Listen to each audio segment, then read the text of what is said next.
என்னோட வீடியோன்னு பார்த்தேன். என்ன வீடியோ என்றால், ஜாழ் பல்கலைக்கழகத்துக்கு வெளியிலே இந்த மாணவர்களுடைய ட்ரௌசரை சற்று பாருங்கள், அவர்களுடைய உடுப்பை சற்று பாருங்கள். உங்களுக்கு தெரியும், நாங்கள் ஜாழ்ப்பாணத்திலே பிறந்து ஜாழ்ப்பாணத்திலே வளர்ந்த நாங்கள். அவர்களுடைய ட்ரௌசர் இந்த வடிவம் மாறிக்கொண்டு போகிறது, அவர்களுடைய கதை மாறிக்கொண்டு போகிறது, அவர்களுடைய கலாச்சாரம் மாறிக்கொண்டு போகுது. சின்ன உதாரணம் சொல்றேன், வழக்கு போடுறோம், வழக்கு போடலாம், சரியா? எலெக்ஷனுக்கு முன்னம் நான் ஒருக்கா யாழ் பல்கலைக்கழகத்துக்கு என்னுடைய காரில் போனேன். நாங்கள் எலெக்ஷனுக்கு ஒரு 10 நாளைக்கு முன்னே அவங்களோட படிகளோட சந்திச்சு அவங்களோட ஒப்பீனியன் என்ன என்று கேட்பதற்காக போனேன். போன இடத்துல ஒரு 4 படிகள். நான் சொன்னால் உங்களை யூனியன் பிரசிடென்ட் வர சொல்லுங்கடா, நானும் யூனியனில் இருந்தேன், யூனியன் பிரசிடென்ட் வர சொல்லுங்க. வந்தால் அவங்க யூனியன் பிரசிடென்ட் வரவில்லை, ஒரு 4 படிகள். நான் கேட்டேன், அப்பன் ஒரு முட்டாள்தனமாக கஜேந்திரகுமார் செல்வராஜா கஜேந்திரன் சொல்றாருன்றதற்காக நீங்கள் இப்படி கேவலமான போராட்டங்கள் எல்லாம் செய்து ஏதோ பிரேடனங்களை வாய்த்து யாழ்ப்பாணத்தின் சிங்கக்கொடியை, இலங்கையின் சிங்கக்கொடியை, அது உங்களுடைய தனிப்பட்ட பிரச்சனை. ஒரு பல்கலைக்கழக மாணவன் அடிப்படை தகுதி என்ற ஒரு கொஞ்சம் இருக்கிறார் சார். நான் 3 பல்கலைக்கழகத்தில் இலங்கையில், அதை விட வெளிநாட்டு பல்கலைக்கழகம் 2, மொத்தம் 5 பல்கலைக்கழகம் என்ற மாணவன். கலனி ஒன்று 6, சரிதானே? கலனி போட்டபடி இருக்குது, கலனி ஒன்று 6 என்றால், நான் தயவு செய்து உங்களுக்கு சொல்றேன் என்றால், அரசியலுக்கு இல்லை உங்களுடைய முகங்களை போட்டு தயவு செய்து கெட்ட பேர் எடுத்துக்கொள்ள. உங்களே செல்வராஜா கஜேந்திரன் ஏன் பயன்படுத்துகிறார் என்றதுக்குரிய உங்கள 4 பேர் சொன்ன கதையராசா நான் திருப்பி சொல்றேன். ஆனால் ராமநாதன் அர்ச்சுனா உங்களை என்றைக்கும் அப்படி பயன்படுத்தவும் இல்லையா, வாழ்க்கையில பயன்படுத்த போறதும் இல்லை. ஒரு பல்கலைக்கழக மாணவர்களுக்கான ஒரு பகிரங்க வேண்டுகோள். இந்த பல்கலைக்கழகத்துக்கு ராசா பெரிய ஒரு வரலாறு இருக்கடா, உங்களுக்கு அது தெரியாது. நீங்க சின்ன பிள்ளைகள், நான் நினைக்கிறேன், இப்ப நீங்க பல்கலைக்கழகத்தில் இருக்கிறபடியா 2005, 2006 ஆண்டுகள்ல பிறந்திருப்பீங்கன்னு நினைக்கிறேன். பெரும்பாலும் 2002, 2003. இந்த பல்கலைக்கழகமும் யாழ்ப்பாணம் இந்து கல்லூரியும் எங்களோட தெய்வங்கள்ட உறைவிடம் ராசா. அந்த பல்கலைக்கழகத்துல தான் எங்களுடைய தெய்வங்கள் கடைசியாக வாழ்ந்தது. 2006ஆம் ஆண்டு எங்களை உயிரோட வாழ வச்சு கொண்டிருக்கிற தெய்வங்களோட அப்ப அவங்க எல்லாம் மண்ணுக்கு கீழே. அவங்கள சட்டு ஜோதிச்சு பாருங்கடா. அப்ப அவங்களோட காலில் விழுந்து மன்னிப்பு கேட்கிறேன், ஒரு பிச்சை எடுக்கிற மாதிரி உங்கள்ட்ட கேட்கிறேன்டா. அப்ப யூனிவர்சிட்டி ஸ்டூடெண்ட்ஸ்ட்டு நீங்கள் இப்போ இருக்கிற அந்த பல்கலைக்கழகம்ன்றது, இந்த ரகுராம் ஐயாண்ட பிரச்சனை வரைக்கும் நான் எந்த கருத்தும் சொல்லல. ஒரு பல்கலைக்கழக பேராசிரியர் வந்து உங்களோட பல்கலைக்கழகத்திலிருந்து விலத்தி போறது நாங்கள் பல்கலைக்கழகத்தில் இருக்கைக்கு நடக்கல ராசா. ஏனென்றால் நாங்கள் பல்கலைக்கழகத்தில் நேர கதைச்சு நேர பிரச்சனைப்பட்டாக்களை ஒழிய பல்கலைக்கழக லெக்சரர்ஸ் போய்க்குள்ள கூவடிச்ச வரலாறு முடியாது. நேர போய் காய்ச்சிருக்கோம், ரூமை திறந்தோண்டு டீனோட போய் பாலாசர் உயிரோட இல்லை, என்னுடைய தெய்வம் பயோகெமிஸ்ட்ரி பாலாசர் இருந்தா அர்ச்சனா பற்றி சொல்லுவேன். எங்களுடைய யாரா இருக்கட்டும், எங்களுடைய அருந்தோபாலன் இல்ல அம்பியபாலன் மேடத்தை போய் நீங்க கேட்கலாம். ராமநாதன் அர்ச்சுனா 30 படிச்ச நான் கேளுங்க. அதே நேரம் எங்களோட பாம காலேஜில மேடம் அவக்கு இப்பவும் என்ன கண்ணில் காட்டாது. ஆனா நான் என்றைக்குமே மேடத்தை அவமதிச்சு கதைச்சது கிடையாது.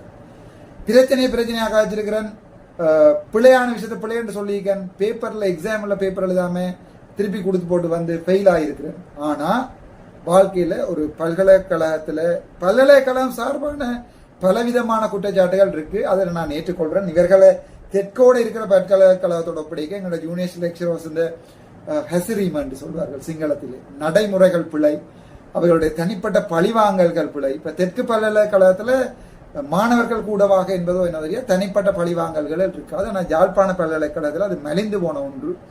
யாழ்ப்பாண பல்கலைக்கழகத்துல முன்பெல்லாம் பிரச்சனை வந்தது, பாலியல் லஞ்சம் கேட்கிறார்கள். ஆனால் தெற்கில அப்படி வந்த மாதிரி தெரியாது, தெற்கிலையும் அது நடந்திருக்குது இல்லை என்று சொல்லல. அப்படி பல்கலைக்கழகம் சம்பந்தமான குறைபாடுகள் இருந்தாலும் பல்கலைக்கழகம் என்றது ஒரு ஒரு என்ன சொல்றது, நாங்கள் கடைசியாக மாணவனாக இருக்கிற இடம்.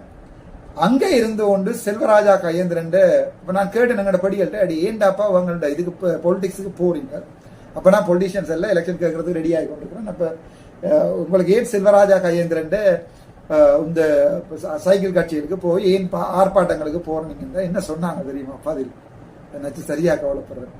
என்ன சொன்னாங்க என்றால், நான் போனா என்னன்னா இரவு ஒரு பாட்டி ஒன்று தருவாங்க, பாட்டியில போனவர் நல்ல ஒரு 4-2 பியர் அடிச்சுட்டு ஒரு கொத்துண்டு வேண்டி தருவாங்கன்னா அந்த கொத்தையும் அடிச்சுட்டு அண்டு ஒரு ஃபன் ஒன்று எடுத்துட்டேன்னா ஒரு பாட்டையில பாடி இயக்க பாட்டையில பாடி ஒரு பியர் ஒரு 10 இயக்கப்பாட்டுகளை போட்டு ஒரு ஹாஸ்டலில் ஒரு ஃபண்ட் ஒன்று எடுத்துட்டேன்னா அது இப்போ நான் கேட்டேன் இவங்க உங்களுடைய அரசியல் வேண்டாம், உங்களுடைய எதிர்காலம் சம்பந்தமா செல்வராஜா கஜேந்திரனுக்கு ஏதாவது நுழைச்சு இருக்காடான்னு கேட்டேன். ஏதாவது செய்ய போறானா அந்த பாவி? ஏண்டா இப்படி சாகுறீங்க? ஏன் இப்படி போய் அரசியல் கட்சிகளுக்கு பின் நடந்த வேலையில்லா பட்டதாரிகள் தம்பிமார் கொஞ்சம் பேர் இருக்கிறாங்க. தம்பிமார் மனச்சாட்சி உள்ளவன், உண்மையோ வெளியில எங்கேயாவது யாராவது இன்டர்வியூ எடுக்க கொடு. இந்த மனச்சாட்சிக்கு ஏற்ற மாதிரி இல்லை உன்ன கடவுள் பார்த்துக்கொள்வேன். நான் எலெக்ஷனுக்கு கேட்குற நேரம் எனக்கு ஒருக்கா கோல் பண்ணாங்க. எலெக்ஷனுக்கு ஒரு 10 நாள் இருக்கு பண்ணோம். அண்ணா நாங்கள் வேலையில்லா பட்டதாரிகள் சங்கத்திலேருந்து கதைக்கிறோம். ஓமப்பு என்னோட ரெக்கார்டிங் இருக்கு, அதால உண்மையை சொல்லு. ஓமப்பு சொல்லடா அப்போ என்ன பிரச்சனை? அண்ணா இப்படி எங்களோட பிரச்சனைகள் சம்பந்தமாக நீங்கள் குரல் எடுக்க மாட்டீங்க. என்னடா பிரச்சனை? இல்லையா 3000 பேர் யூனிவர்சிட்டி கிராஜுவேட்ஸ் இருக்கிறோம், மாஸ்டர் ஃபேக்கல்டிக்காரர் இருக்கிறோம், காமர்ஸ் ஃபேக்கல்டிக்காரர் இருக்கிறோம். அது தவிர இந்தியன் ஃபேக்கல்டி பாஸ் அவுட்ஸ் இருக்கிறோம்னா எங்களுக்கு வேலையும் இல்லை ஒன்றும் இல்லை. எங்கள் சம்பந்தமாக குரல் எடுக்க மாட்டேங்கிறாங்க. ஜோதிச்சு பார்த்து நான் சம்பந்தமாக கதைப்பேன் பேர் சொன்னேன். அப்போ நீ அவசரப்படாது. நான் இப்போ அரசியல்வாதி இல்லை. நான் இப்போ கதைச்சா உன்னோட ஓட்டு எடுக்கிறது கதைச்சான்னு சொல்லுவாங்க. அதோட அவங்களே சொல்றாங்க எங்கண்ட வேலையில்லா பட்டதாரி சங்கத்தின் கொஞ்சம் பேர் செயலாளர் தர வேற கொஞ்சம் பேர் கஜேந்திரமார்ட்ட வாழண்டு அவங்களே சொல்றாங்க. ரெக்கார்டிங் இருக்கு. அதால நீங்கள் கதைக்க பார்த்து கதைக்கணும். உங்களுக்காண்டி தான் பாராளுமன்றத்தில் நான் கதைக்கிறேன். ஆகவே உண்மையா சொல்லி கதைங்க. அப்ப நான் சொன்னேன், தம்பி இங்க வா, வேண்டாம், எனக்கும் வேண்டாம் உனக்கும் வேண்டாம், சண்டையே வேண்டாம்டா சார். நான் வேலையில்லா பட்டதாரிகள் சம்பந்தமாக ஒரு எம்பிஆய் அப்புறம் முழு நடவடிக்கையும் எடுக்கிறேன். இப்ப நான் நீ கதை கேள்வின்றே வச்சுக்கொள்ளும், எங்களுக்கு இல்லை. நான் உங்களோட கதைச்சு வாக்கு கேட்டுதான் இருக்க வேண்டாம். விரும்பினா வாக்கு போடுங்கடாப்பா. வாக்கு போட்டா நீங்கள் என்ன எம்பி ஆக்கினாலும் சரி, எம்பி ஆக்காட்டிலும் சரி, நான் கதைப்பேன் என்று சொன்னாங்க. அதான் ராமநாதன். அந்த கதைச்ச தம்பி மனம் இருந்தா ஒரு வீடியோவை எங்கேயாவது இன்டர்வியூல கொடு. சரிதானே? நீ ஒரு மனச்சாட்சி உள்ளார் என்றால் கொடு. சோ அப்படி கதைச்ச என்ன நீங்கள் பல்கலைக்கழக மாணவர்களுக்கு எதிரானதாக ஒரு கொஞ்சம் பேர் வீடியோ போட்டு அர்ச்சுனா எம்பி பிள்ளை கதைச்சது என்று சொல்லி செல்வராஜ் இந்த கஜேந்திரகுமார் பொன்னம்பலத்தின் இந்த கதையில் எடுத்துக்கணும். கஜேந்திரகுமார் பொன்னம்பலம் உங்களுக்கு இது வரைக்கும் அல்லது பாராளுமன்ற உறுப்பினர் ஸ்ரீதரன் அல்லது செல்வராஜா கஜேந்திரன் உங்களுக்கு இதுவரை என்ன விடயத்தை பல்கலைக்கழக மாணவர்களுக்கு இதுவரை செய்து தந்திருக்கிறார்கள்? என்ன செய்து தந்திருக்கிறார்கள்? நீங்கள் ராமநாதன் அர்ச்சுனாவிடம் என்ன கோரிக்கை விடுத்தீர்கள்? விடுத்த கோரிக்கையில் எதை நான் செய்யாமல் விட்டிருக்கிறேன்? இதுதான் மக்களுக்கான உங்களுக்கான அர்ச்சுனாவின் அரசியல். அரசியல் is a very simple thing, easy.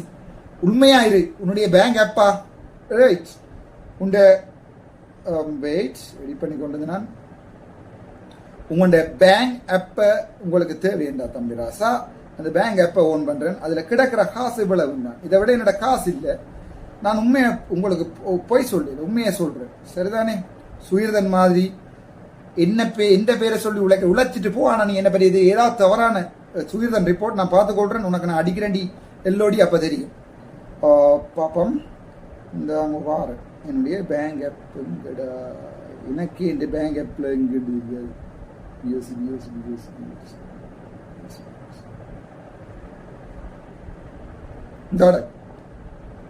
இதுதான் என்னுடைய பேங்க் அக்கவுண்ட் டீடைல். அது மாறி வருமானபடி அதுக்கு நான் ஒன்றும் செய்யலாது. இதுதான் என்னுடைய பேங்க் ஆப். இதுல இருக்கிறப்ப 79,000 ரூபாய் என்னுடைய இன்றைய நிலைமையில இந்த பொக்கெட்ல இருக்கிறது 79,920 ரூபாய். மொத்தம் 1 லட்சம் ஆண்டு காட்டும் பயந்துடாத இந்த மிச்சம் 20,000 ரூபாய் இந்த மாமி எனக்கு போட்ட ஆசை எடுக்கலாமே இருக்கு. சரிதானே?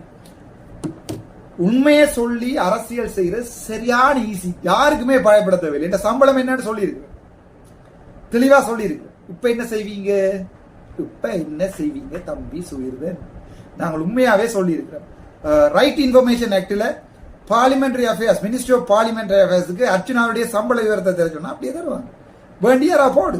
அதுல எவ்வளவு செலவழிக்கணும் போட்டிருக்கேன். நான் வீடு கட்டணும் இல்லை, ஆனா எனக்கு ஒரு ஆசை.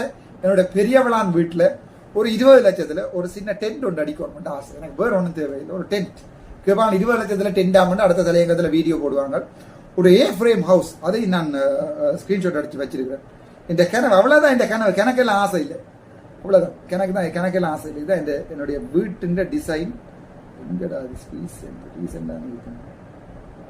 நான் ஆசைப்பட்ட என்னுடைய வீட்டின் டிசைன் இவ்வளவுதான். அந்த வீடு நீங்க ஆசைப்படுற மாதிரி பெரிய கோடான இது ஒரு பக்கத்துல போய் ஒரு காரை நிப்பாட்டி போட்டு ஒரு கதவு இருந்தா காணும், மேல ஒரு இடம் இருந்தா காணும், போய் படுக்கிறதுக்கு ஒரு பாத்ரூம் இருந்தா காணும். இதைத்தான் நான் கேட்டிருக்கேன். இந்த முடிகிறதுக்கு அதில் ஒரு கூரை இருக்கு, ஒரு கண்ணாடி இருக்கு, அவ்வளவுதான் என்னுடைய சொந்த காணிக்கை. அல்லது இப்படியான உண்டு, இந்த இப்படியான ஒன்று இவ்வளவு காணும் வாழ்றதுக்கு. இவ்வளவுதான் இந்த வாழ்க்கை, இவ்வளவுதான் இந்த ஆசை. அது நான் இந்த ஆசையில நானாவே அல்லது இந்த மிஞ்சி போனா இந்த அடுத்த டிசைன் ஒன்று பார்த்துருக்கேன், ஒரு இவ்வளவு உண்டு, அவ்வளவுதான். அதுக்கு மேக்சிமம் ஒரு 15 லட்சம் முடியும். அல்லது இந்த இவ்வளவு உண்டு, இந்த இதான் நான் தேர்வு செய்த டிசைன்கள்ல உண்டு, 1-2. இதுகளை நான் ஒரு சின்ன ஒரு வீடா காட்டிட்டு, அல்லது ஆளு மிஞ்சி போனா என்னோட யாராவது வெளிநாட்டுக்காரர் உதவி செய்தா இந்த இப்படியான உண்டு. நான் சாயக்கல்ல இது யாருக்குமே இல்லை, அதை பொது சொத்தாக எழுதி விட்டு போயிடுவேன். அந்த காணியும் எனக்கு என்னுடைய பிள்ளைக்கு தேவையான காணியும் அவனுடைய படிப்பும் அவனுக்கு இருக்கும், அவன் உழைச்சி படிப்பான். மேக்சிமம் மிஞ்சி போனா யாராவது கூட காசு இருந்தா இது இவ்வளவுதான் என்னுடைய ஆசை.